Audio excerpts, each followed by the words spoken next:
오늘 하나님께서 우리에게 주시는 말씀은 로마서 15장 14절에서 21절입니다.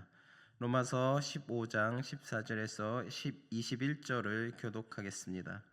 제가 먼저 14절을 봉독합니다.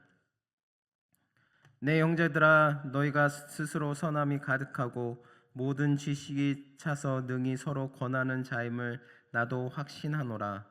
그러나 내가 너희로 다시 생각나게 하려고 하나님께서 내게 주신 은혜로 말미암아 더욱 담대히 대략 너희에게 썼노니, 이 은혜는 곧 나로 이방인을 위하여 그리스도 예수의 일꾼이 되어 하나님의 복음의 제사장 직분을 하게 하사 이방인을 제물로 드리는 것이 성령 안에서 거룩하게 되어 받으실 만하게 하려 하심이라. 그러므로 내가 그리스도 예수 안에서 하나님의 일에 대하여 자랑하는 것이 있거니와, 그리스도께서 이방인들을 순종하게 하기 위하여 나를 통하여 역사하신 것 외에는 내가 감히 말하지 아니하노라. 그 일은 말과 행위로, 표적과 기사의 능력으로, 성령의 능력으로 이루어졌으며, 그리하여 내가 예루살렘으로부터 두루 행하여 일루리곤까지 그리스도의 복음을 편만하게 전하였노라. 또 내가 그리스도의 이름을 부르는 곳에는 복음을 전하지 않기를 힘썼노니, 이는 남의 터 위에 건축하지 아니하려 함이라. 기록된 바 주의 소식을 받지 못한 자들이 볼 것이요 듣지 못한 자들이 깨달으리라 함과 같으니라. 아멘. 할렐루야. 오늘은 그리스도의 심장을 품은 성도라는 제목을 가지고 여러분과 함께 나누기를 원합니다. 오늘 본문은 로마서의 종결부를 향한 계시 부분에서 사도 바울이 로마서를 기록한 목적과 자신의 사역을 소개하는 내용을 담고 있습니다. 바울은 먼저 로마의 성도들이 영적으로 성숙하여 서로 권면할 수 있는 분별력을 갖추고 있음을 확인하면서도 그들에게 다시 한번 복음을 기억하게 하기 위해서 이 서신을 기록하였다고 밝히고 있습니다. 즉, 단순한 교류적 지식이나 지적 확신을 넘어서 삶 속에서 복음이 실제로 나타내도록 성도들을 격려하고자 한 것입니다. 이어 바울은 자신에게 주신 특별한 직분을 소개합니다.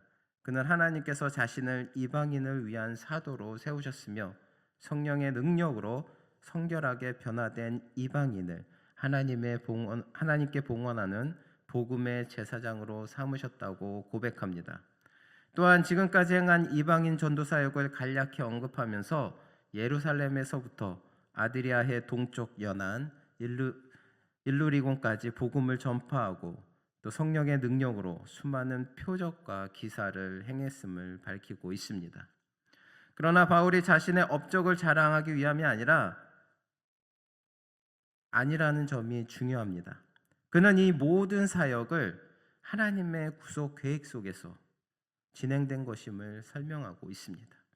이를 통해 유대인 출신 성도들에게 이방인 출신 성도에 대한 편견과 차별을 버리도록 권면하고 있는 내용입니다.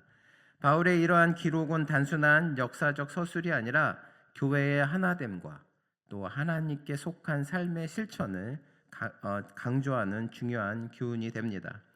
오늘 우리는 이 본문 말씀을 통해 로마서를 기록한 바울의 목적과 또 사역을 이해하고 하나님께 속한 삶, 복음으로 변화된 삶의 실제적 실천이 얼마나 중요한지 마음에 새기고자 합니다. 우리의 신앙 역사 역시 지식에 머물지 않고 삶 속에 드러나며 서로를 세우고 하나님의 뜻을 이루는 방향으로 나아가야 함을 기억하시기 바랍니다. 오늘 본 말씀 14절에서 바울은 내 형제들아, 너희가 스스로 선함이 가득하며 모든 지식이 차서 능히 서로 권하는 자임을 나도 확신하노라 라고 말씀하고 있습니다. 교회 안에는 신앙이 강한 사람도 있고 약한 사람도 있으며, 신앙이 강한 사람이 약한 사람을 바른 길로 인도하고 권면하는 것은 그리스도의 몸된 교회를 아름답게 세우는 중요한 통로입니다. 그러나 바울은 단순히 권면만으로는 충분하지 않으며 권면하는 자가 반드시 두 가지 요건, 즉 선함과 지식을 갖추어야 한다고 강조하고 있습니다. 먼저 선함은 도덕적 순결과 말씀에 따라 살아가려는 삶에서 나타납니다. 이는 외형적인 도덕성뿐만 아니라 그의 마음과 행동에서 하나님을 기쁘시게 하고 이웃을 섬기려는 진심 어린 선함을 포함합니다. 바울이 칭찬한 로마 교회 성도들은 서로를 돌아보고 사랑하며 남을 자신보다 낮게 여기며 섬기려는 마음을 가진 성도들이었습니다. 이러한 선함이 있는 사람의 겉면은 상대방의 마음을 열게 하고 영적 성장으로 이끄는 힘을 발휘합니다. 둘째로 모든 지식이 찬 사람이어야 합니다. 여기서 말하는 지식은 세상 지식이 아니라 기독교 신앙과 말씀에 대한 깊은 이해를 뜻합니다. 존 머레이가 말했듯 이 지식은 특히 사람을 권면할 수 있는 능력과 직결됩니다. 즉 성도의 삶에서 겪는 어려움과 갈등, 신앙적 고민을 성령적 지혜로 풀어낼 수 있는 능력이 있어야 한다는 것입니다. 사도 바울은 자신이 여러 교회와 디모데, 디도, 빌레몬에게 권면할 수 있었던 것은 바로 도덕적 순전함과 말씀에 대한 깊은 지식이 함께 있었기 때문입니다. 사랑하는 성도 여러분, 우리가 서로를 권면하고 세우기 위해서는 단순한 선이나 친절만으로는 부족합니다. 마음과 삶에서 우러나는 선함과 또 말씀에 대한 깊은 지식이 함께 갖추어질 때 우리의 겉면은 상대를 세우고 교회를 세우는 힘을 가지게 됩니다. 오늘 이 말씀을 마음에 새기면서 우리 모두 선함과 지식이 충만하여 서로를 권면하고 세우는 성숙한 신앙인이 되기를 힘써야 하겠습니다. 그렇게 할 때 우리는 바울처럼 하나님의 교회를 세우는 참된 도구로 사용될 수 있는 것을 기억하시기 바랍니다. 오늘 본 말씀 16절에서 바울은 자신을 하나님의 복음의 제사장이라고 소개하고 있습니다. 이는 그가 복음으로 하나님과 이방인을 화목하게 하는 사명을 맡았음을 의미합니다. 구약시대 제사장의 핵심 직무는 백성을 대신하여서 하나님께 제사를 드림으로 하나님과 백성 사이의 화목을 이루는 것이었습니다. 인간은 죄인으로서 스스로 하나님께 나아갈 수 없었지만 하나님은 레위 지파 아론의 자손들을 제사장으로 세우시어 백성이 하나님께 나아갈 수 있도록 은혜를 베푸셨습니다. 이처럼 제사장은 하나님과 백성 사이를 연결하는 중요한 역할을 수행해야 했으며 이를 소홀히 하면 백성들은 비극적 결과에 처하게 되었습니다. 바울은 이 제사장의 직무를 복음의 영역으로 확장하여 하나님과 멀리 있던 이방인들에게 복음을 전함으로 그들을 하나님과 화목케 하는 역할을 감당했습니다. 구약의 제사장이 희생 제물을 통해 하나님과 백성을 연결했던 것처럼 사도 바울은 이 복음을 통해서 이방인들을 하나님께 나아가게 하고 구원의 축복을 누리도록 했습니다. 그러나 이 직분은 바울만의 것이 아닙니다. 성경은 우리 모두를 왕같은 제사장으로 부르며 세상 속에서 복음을 전함으로 하나님과 불신자를 화목하게 하는 사명을 주셨습니다. 성도 여러분, 오늘 우리에게 이 제사장 직분이 주어졌습니다. 우리는 세상 속에서 복음을 전하며 하나님과 사람 사이를 화목케 하는 사명을 감당해야 합니다. 그저 주일날 교회 와서 하나님께 예배드리고 나 자신을 위해서 기도하고 그리고 나 자신을 위해서 살아가는 것이 그리스도인의 삶이 아닙니다. 오늘 사도 바울처럼 제사장의 직분을 감당하여서 하나님을 모르는 믿지 않는 자들에게 하나님과 연결시켜주는 제사장의 직분을 하는 것이 바로 하나님께서 우리에게 원하시는 하나님의 자녀의 삶인 것입니다. 사도 바울이 생명을 걸고 직무를 수행했던 것처럼 우리 또한 이 직분의 영광과 책임을 깊이 인식하고 성실히 수행해야 합니다. 복음의 제사장으로서 우리는 단순한 신앙인이 아니라 세상을 하나님과 화목하게 하는 사명자임을 잊지 마시기 바랍니다. 17절에서 바울은 내가 그리스도 예수 안에서 하나님의 일에 대하여 자랑하는 것이 있거니와 라고 고백합니다.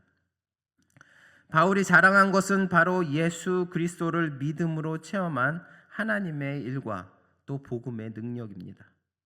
다메섹 도상에서 항거할 수 없는 힘으로 다가오신 예수 그리스도, 성령의 역사로 경험한 이 죄사함과 기도의 응답, 또 미래의 소망 등 모든 것이 사도 바울에게는 자랑할 만한 놀라운 체험이었습니다. 그가 다른 무엇이 아니라 복음의 진리와 하나님의 은혜를 자랑하고 싶어 했습니다. 오늘 우리 성도들도 마찬가지입니다. 그러나 안타깝게도 많은 이들이 자신의 믿음을 숨기고 복음을 부끄러워합니다. 이는 믿음에 대한 확신이 없거나 믿음으로 인해 불이익을 당할까 봐 두려워하는 마음 때문입니다. 과거 베드로 역시 예수님을 3번이나 부인하며 두려움에 떨었지만 오순절날 성령의 충만함을 받은 후에 담대하게 복음을 선포하며 십자가에 못 박은 이 예수를 하나님이 주와 그리스도가 되게 하셨느니라 라고 고백하며 외쳤습니다. 그는 더 이상 부끄러워하지 않고 예수 그리스도의 속죄와 성령의 능력을 자랑한 것입니다. 성도 여러분, 우리도 이처럼 변화되어야 합니다. 지금 우리의 모습이 두려움에 움츠러들고 복음을 부끄러워하는 베드로와 같을지라도 내가 복음을 부끄러워하지 아니하노니 라고 로마서 1장 16절에서 담대히 외쳤던 사도 바울처럼 우리 또한 그 말씀대로 하나님의 일과 은혜를 자랑해야 합니다. 여기서 자랑함은 단지 성령의 은사에 국한되지 않습니다. 살아계신 하나님을 경험한 확실한 체험, 만나는 누구에게나 자신의 언어로 하나님의 일을 설명할 수 있는 확신이 모든 성도에게 있어야 합니다. 바울과 베드로처럼 우리는 복음의 능력과 하나님의 일하심을 담대히 자랑하는 삶을 살아야 하겠습니다. 여러분이 믿고 확신하는 그 믿음을 그저 여러분이 하나님 앞에서 굳건히 세우는 것이 아니라 믿지 않는 여러분의 이웃과 친구들에게 또 믿지 않는 사람들에게 하나님의 은혜를 하나님 여러분이 느꼈던 그 체험을 자랑하시는 저나 여러분 되시기를 바랍니다. 오늘 본 말씀 19절에서 바울은 내가 예루살렘으로부터 두루 행하여 일루리곤까지 그리스도의 복음을 편만하게 전하였노라 라고 고백합니다. 여기서 예루살렘은 복음의 출발점이며 일루리곤은 당시 로마 제국 서편, 즉 오늘날 프랑스와 스페인을 제외한 서유럽 끝까지를 의미합니다.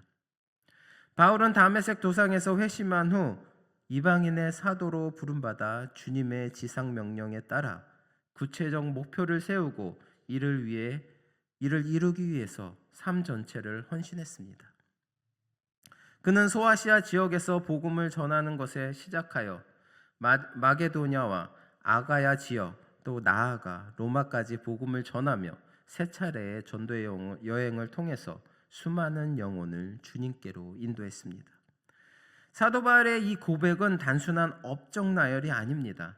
그것은 하나님의 일을 이루기 위해 목표를 명확히 설정하고 그 목표를 향해 계획과 실행을 결합했을 때 열매가 맺어진다는 사실을 우리에게 보여줍니다. 오늘날 우리 교회와 성도들도 마찬가지입니다. 하나님께서 맡기신 사역과 복음 전파를 위해 구체적인 목표를 세우고 이를 위해 기도하며 삶과 시간을 드리는 헌신이 필요합니다.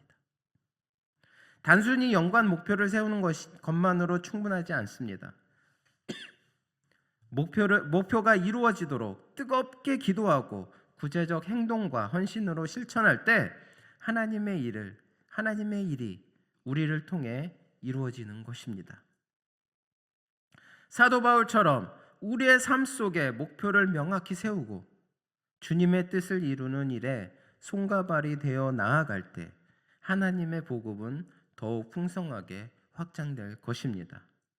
사랑하는 성도 여러분, 오늘 이 시간 우리 각자가 하나님께서 맡기신 사역을 위해서 구체적 목표를 세우고 주님과 동행하며 실천하는 삶을 결단하시기를 바랍니다. 마지막으로 20절에서 사도 바울은 자신의 복음 사역의 원칙을 분명히 보여주고 있습니다. 바울은 그리스도의 심장을 가진 사람이었습니다. 그는 그리스도의 마음, 곧 죄인들을 사랑하시고 부르러 세상에 오신 하나님의 마음을 섬세히 느낄 줄 아는 사람이었습니다. 사도 바울은 그 마음을 이해했기에 하나님을 모르고 죄의 굴레 속에서 허우적거리는 사람들을 향한 그리스도의 사랑을 전하고자 했습니다. 특히 바울은 복음을 어디에 전할지를 분명히 선택했습니다. 그는 이미 그리스도의 이름을 알고 경배하는 곳에서는 복음을 전하지 않고 오히려 그리스도를 알지 못하는 곳, 구원의 소망이 없는 사람들에게 복음을 전하는 데 전력을 다했습니다. 그는 개척자였으며 복음을 들고 그리스도를 부르지 못하는 사람들의 곁으로 찾아갔습니다. 그들의 입술은 하나님께 찬양과 기도를 드릴 수 없었지만 그들의 영혼은 구원의 소망을 갈망하며 신음하고 있었습니다. 바울은 그 신음의 소리를 듣고 그것이 자신의 사명을 향한 부르심임을 깨달았습니다. 그리고 그 깨달음대로 하나님의 구원의 소망이 필요한 자들을 찾아가 전도했던 것입니다. 오늘날 우리도 바울처럼 그리스도의 심장을 회복해야 합니다. 우리가 사는 세상 속에는 아직 복음을 듣지 못한 사람들이 너무나 많습니다. 그들의 영혼은 하나님을 알지 못한 채 고통 속에 신음하고 있습니다. 우리는 하나님의 자녀로서 그들의 소리를 듣고 그들의 필요를 이해하며 복음의 능력으로 그들을 하나님께로 인도해야 합니다. 성도 여러분, 그리스도의 마음을 가지고 아직 부르지 못하는 사람들의 영혼이 외치는 구원의 간절한 부르심에 응답하시기 바랍니다. 그것이 바로 바울이 보여준 복음 사역의 원칙이요, 오늘 우리에게 주어진 사명인 것입니다. 사랑하는 성도 여러분, 오늘 본문은 힘에 넘치는 바울의 목소리로 가득 차 있습니다. 이 목소리는 단순한 기록이 아닙니다. 그것은 하나님께서 주신 은혜에 대한 감격의 탄성이었습니다. 그 은혜를 갚고자 하는 굳은 결심의 구호입니다. 바울은 자신의 삶을 통해 우리에게 본을 보여주고 있습니다. 물론 그의 고백은 개인적 체험이지만 우리에게는 도전이자 권면이 됩니다. 바울은 하나님의 은혜에 감격하여 한 번도 가보지 않았던 지역을 향해 두루 다니면서 복음을 전했습니다. 그는 주저앉아 있을 수 없었습니다. 베푸신 생명을 안고 복음을 듣지 못한 사람들을 찾아 달려갔습니다. 그에게는 그리스도의 심장이 있었습니다. 그 심장은 아직 복음을 알지 못하는 영혼들을 향해 뛰고 있었고 그의 발걸음은 그 심장의 박동을 따라 움직이고 있었던 것입니다. 사랑하는 성도 여러분, 오늘 우리에게도 동일한 도전이 있습니다. 우리가 21세기의 바울이 되어야 합니다. 그리스도의 심장의 박동을 듣고 복음이 없는 사람, 복음이 없는 지역, 복음이 없는 민족을 향해 우리의 걸음을 내딛어야 하겠습니다. 우리의 말과 우리의 삶이 복음의 증거가 되고 성령의 능력으로 역사하는 그리스도의 도구가 되어야 합니다.